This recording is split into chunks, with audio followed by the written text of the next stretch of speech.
नमस्कार विद्यार्थी मित्रो, युआरके क्रिएशन्स यूट्यूब चॅनलमध्ये आपलं सर्वांचं स्वागत आहे. आज आपण इयत्ता 8वीतील पहिला चॅप्टर ज्याचं नाव आहे living word and classification of microbes याविषयी सविस्तर माहिती घेण्याचा प्रयत्न करूयात. विद्यार्थी मित्रो, ॲक्च्युअल पाठावर जाण्यापूर्वी आपण गेल्या वर्षी या पाठासंदर्भात काही माहिती मिळवली आहे, त्याची थोडीशी उजळणी करण्याचा प्रयत्न करू.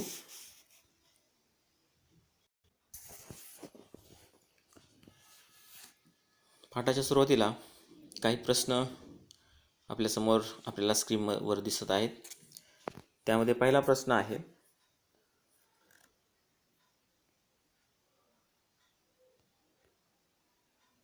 What is the hierarchy for classification of living organism. आपण गेल्या वर्षी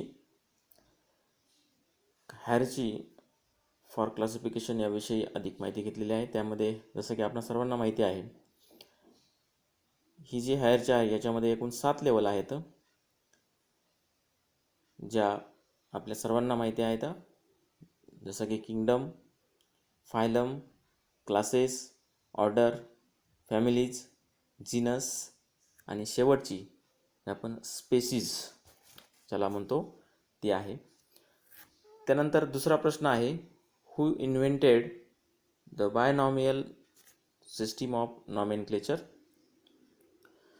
so the binomial system of nomenclature is discovered by the scientist Carlos Linnaeus. You know well. And third question, which level of hierarchy are considered while writing the name in binomial nomenclature. विद्यार्थी मित्रो, scientific दृष्ट्या आपण एखाद्या living ऑर्गॅनिझमचं नाव लिहितो त्यावेळेस त्यामध्ये प्रामुख्याने 2 भाग असतात. आपण गेल्या वर्षी शिकलेलो आहोत. The first part is generic name, ज्याला आपण जीनस म्हणतो, आणि सेकंड पार्ट जो आहे ज्याला आपण स्पेसीज असं म्हणतो. तर हे होतं सगळं गेल्या वर्षीचं थोडं मूलभूत नॉलेज. आता आपण या पाठाविषयी प्रथम biodiversity and need of classifications या मुद्द्याकडे जाऊयात. Last year we have learned that all the living organisms on earth have adapted according to the geographic regions, food adaptations and defense. म्हणजे आपल्या सर्वांना माहिती आहे की प्राणी ज्या भागामध्ये राहतो त्या भागाच्या वातावरणानुसार त्याच्यामध्ये ॲडॅप्टेशन झालेलं असतं. त्याचबरोबर त्या वातावरणात जी काही उपलब्ध अन्न असतं त्या उपलब्ध अन्नतेनुसार त्यांचं फूड डायजेशन अवलंबून असतं. आणि त्याचबरोबर प्रत्येक सजीवांची डिफेन्स करण्याची पद्धती पण वेगवेगळी असते. While adapting many differences are observed in the organisms of same species. मग ॲडॅप्टेशन होत असताना एकाच पेशीमध्ये सुद्धा आपल्याला अनेक फरक पाहायला मिळत असतात. According to 2011 census, around 87 million species of living organisms are found on the earth including land and sea. म्हणजे अकॉर्डिंग टू 2011 सेन्सस म्हणजे 2011च्या सेन्ससनुसार पृथ्वी तलावर जवळजवळ 87 मिलियन स्पेसीज लिव्हिंग ऑर्गॅनिझम्स आढळून आले होते. विद्यार्थी मित्रो, 87 मिलियन म्हणजे ही काही संख्या कमी नाही आहे. आपल्या सर्वांना माहिती आहे 1 मिलियन म्हणजे 10 लाख. म्हणजे मग पहा 87 मिलियन स्पेसीज म्हणजे हा आकडा किती मोठा आहे. आणि म्हणून अशा प्रकारच्या हॉस्ट जी संख्या आहे, खूप मोठी जी संख्या आहे लिव्हिंग ऑर्गॅनिझमची, त्या संख्येचा अभ्यास चांगल्या पद्धतीने करता यावा आणि त्याच्याविषयी अधिकची माहिती आपल्याला जास्तीत जास्त मिळावी यासाठी त्यांचं डिवाइड करणं म्हणजे वेगवेगळ्या ग्रुपमध्ये डिवाईड करणं खूप गरजेचं काम होतं. आणि म्हणून groups and subgroups are created considering the similarities and differences among the living organism. म्हणजे त्यांच्यामध्ये असणारे साधर्म्य आणि त्यांच्यामध्ये असणारा फरक या गोष्टी लक्षात घेऊन त्या ठिकाणी काही ग्रुप आणि सबग्रुप पाडण्याचा या क्लासिफिकेशनमध्ये प्रयत्न झालेला आहे. आणि याच प्रोसेसला त्या ठिकाणी आपण बायोलॉजिकल क्लासिफिकेशन म्हणतो. बायोलॉजिकल का? कारण आपल्याला बायो म्हणजे बायोलॉजी याच्यामध्ये सर्व जीवांचा समावेश झालेला आपल्याला पाहायला मिळतो. Robert Harding Whittaker in 1920 to 1980 या दरम्यान हे शास्त्रज्ञ एक महान शास्त्रज्ञ होऊन गेले. वॉज ॲन अमेरिकन इकॉलॉजिस्ट आणि in 1969 he divide living organism into 5 groups. त्यांनी लिव्हिंग ऑर्गॅनिझम्स 5 ग्रुपमध्ये त्या ठिकाणी डिवायडेशन केलेलं होतं. तर ते 5 ग्रुप कोणते आहेत? पहिला ग्रुप आहे complexity of cell structure. First group is complexity of cell structure. याच्यामध्ये 2 प्रकार येतात, एक प्रोकॅरियोटिक आणि दुसरं म्हणजे युकॅरियोटिक. विद्यार्थी मित्र, गेल्या वर्षी आपण what is meant by prokaryotic, what is meant by eukaryotic याविषयी माहिती घेतलेली आहे. तरी यावर्षी आपण एक गोष्ट लक्षात ठेवायची आहे की प्रोकॅरियोटिक मीन्स सेल 2 प्रकारचे असतात. एक प्रोकॅरियोटिक प्रकारची असते आणि दुसरी युकॅरियोटिक प्रकारची असते. आता प्रोकॅरियोटिक कशाला म्हणायचं आणि युकॅरियोटिक कशाला म्हणायचं याच्यामध्ये डिटेल जाण्यापेक्षा एक फरकाचा मुद्दा लक्षात ठेवण्यात तुम्हाला या त्यामध्ये लक्षात ठेवायचा आहे. प्रोकॅरियोटिक जो आहे सेल असते त्याच्यामध्ये nucleus is not well develop. याच्यामध्ये न्यूक्लियसचा जो विकास आहे तो झालेला नसतो, वेल डेव्हलप नसतो. आणि युकॅरियोटिक जे आहे सेल त्याच्यामध्ये न्यूक्लियस इज वेल डेव्हलप. न्यूक्लियसची वाढ, न्यूक्लियस हा पूर्ण वाढ झालेला असतो, डिस्टिंक्ट असतो, वेगळा असतो आणि स्पष्ट असतो. दुसरा जो ग्रुप आहे तो आहे कॉम्प्लेक्सिटी ऑफ ऑर्गॅनिझम.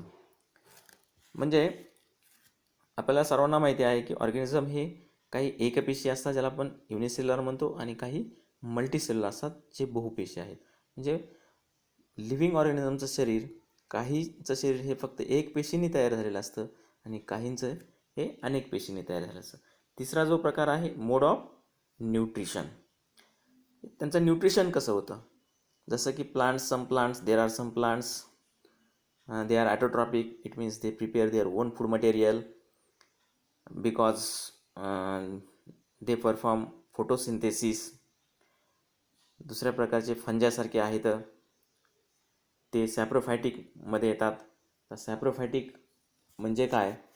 तर they are living on dead or decaying matter. Means they suck their food material, they obtain their food material from dead organisms or dead living organisms or decaying matters. त्यानंतर ॲनिमलच्या बाबतीमध्ये बघायला गेलं आपल्याला तर त्या ठिकाणी heterotrophic and इजेस्टिव्ह हे 2 प्रकार पाहायला मिळतात. चौथ्या प्रकारची जी ग्रुप आहे तो लाईफ स्टाईल. यामध्ये plants producers, they are producers. We say plants producers because they prepare their own food material because they have chloroplast. With the help of chloroplast they prepare their own food material. Animal जे आहे तर कंझ्युमर्समध्ये येतात. Consumers means they are unable to prepare their own food material and they depend on other living organisms for their food. लाईफस्टाईलमध्ये पुढचा जो group आहे तो फंजायचा. त्यांना आपण डिकम्पोजर्स म्हणतो कारण ते डिकम्पोजरवर आपली अन्नाची उपजीविका भागत असतात. आणि पाचवा आणि शेवटचा जो आहे तो फायलोजेनेटिक रिलेशनशिप, प्रोकॅरियोटिक टू युकॅरियोटिक और युनिसेल्युलर टू मल्टीसेल्युलर. यामध्ये विटाकरनी त्या ठिकाणी आपल्याला प्रामुख्याने या ठिकाणी चार्ट दिसतोय. त्या चार्टमध्ये लिव्हिंग ऑर्गॅनिझमचं क्लासिफिकेशन हे मुख्य 2 गटामध्ये केलेलं आहे. First prokaryota prokaryotes and second यूकॅरियोट्स.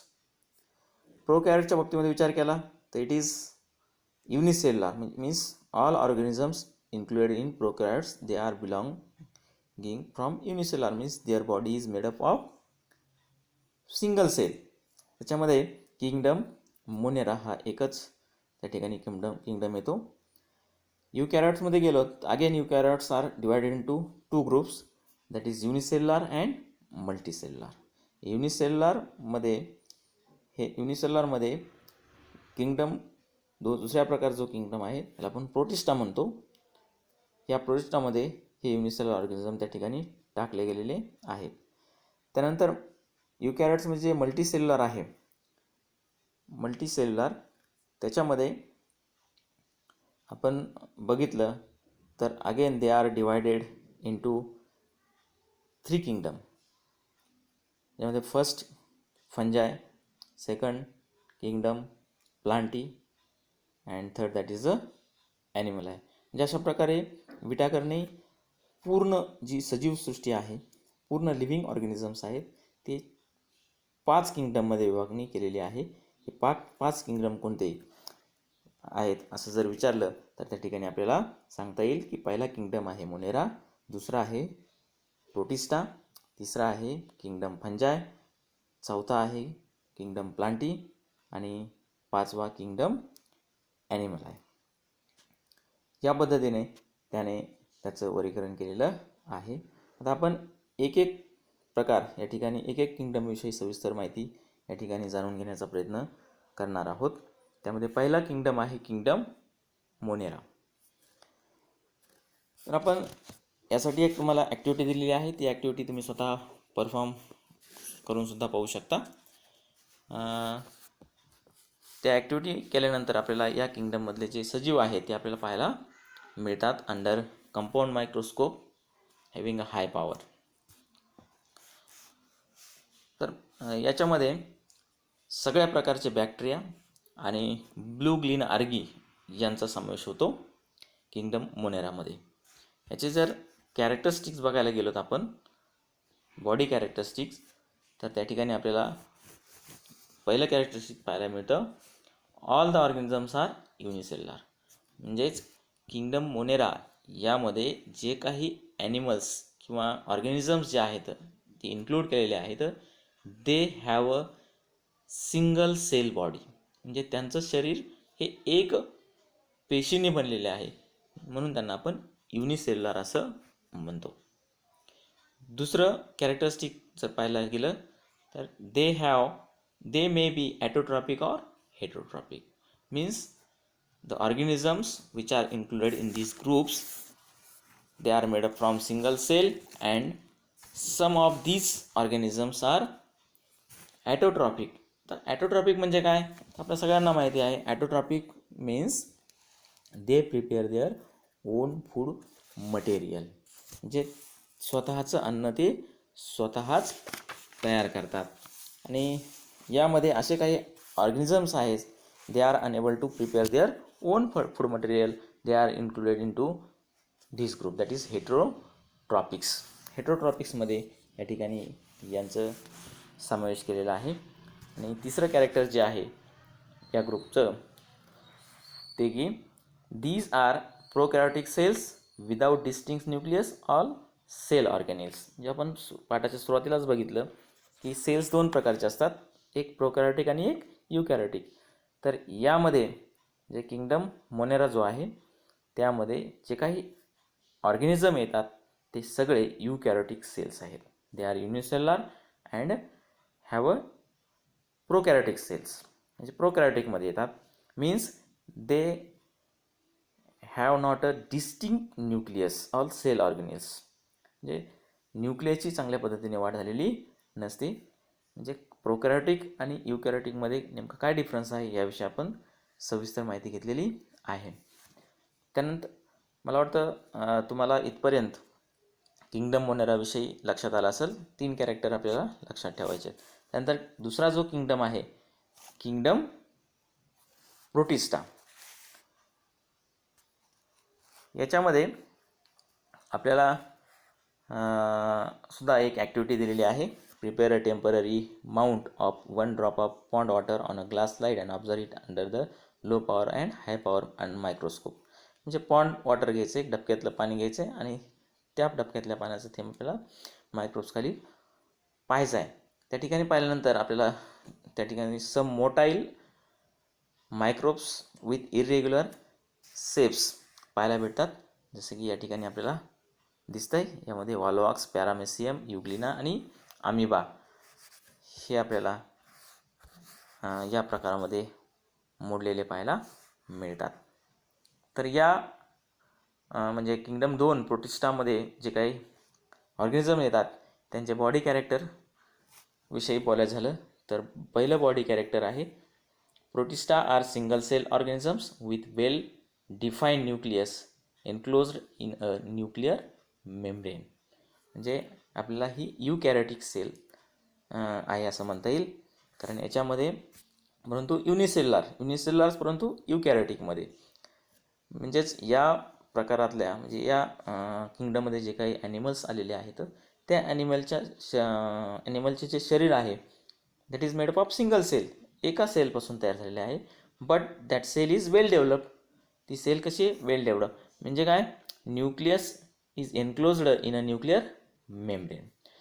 दुसरं कॅरेक्टर जे आहे they have a pseudopodia or head like cilia or whip like flagella on for locomotion. म्हणजे फॉर लोकोमोशन म्हणजे त्यांचं चालण्यासाठी किंवा हालचाल करण्यासाठी त्यांच्या शरीरावर या प्रकारे किंवा ही छोटे छोटे हेअर लाईक स्ट्रक्चर तुम्हाला या ठिकाणी दिसतंय. ते स्ट्रक्चर याला आपण सिलिया किंवा सुडोपोडिया किंवा फ्लॅजेला असं आपण म्हणतो. त्याचा उपयोग ते लोकोमोशनसाठी करतात, म्हणजे for going from one place to another place. तिसरं जे कॅरेक्टर आहे थर्ड या ग्रुपमधलं that is the autotrophs. For example euglena volvox contain chloroplast. म्हणजे काही ऑर्गॅनिझम्स त्या ठिकाणी ॲटोट्रॉपमध्ये येतात, म्हणजे it include both type of organism that is autotrophic or heterotrophic.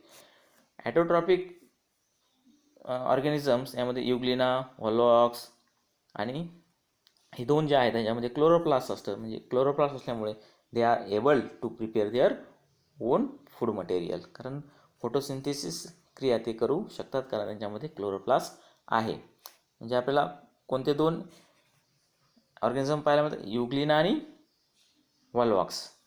म्हणजे उदाहरणार्थ हा युग्लिना आणि त्या ठिकाणी हा जो आहे तो व्हॉल्वॉक्स. हे दोन जे आहेत म्हणजे हे दोन व्हॉल्वॉक्स आणि euglena they have a chloroplast and because of having a chloroplast they are able to prepare their own food material, so they are called autotrophs.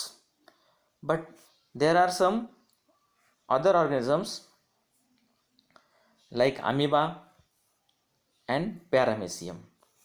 हे आपल्याला हेटरोट्रॉप्समध्ये इन्क्लूड्स आहेत.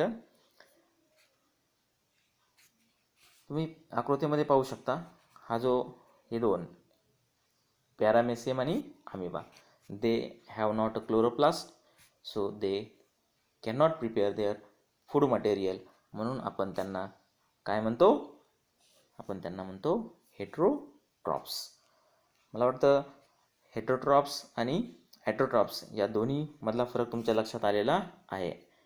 ॲटोट्रॉप्स म्हणजे काय, they are able to prepare their own food material, आणि heterotrophs म्हणजे काय, they are unable to prepare their own food material because they have not chloroplast. विद्यार्थी मित्रो, आजच्या तासिकेमध्ये आपण इथपर्यंतच पाहूया. पुढच्या भागामध्ये आपण त्या ठिकाणी पुढील किंगडम फंजाय आणि राहिलेले किंगडम विषयी माहिती मिळवूया.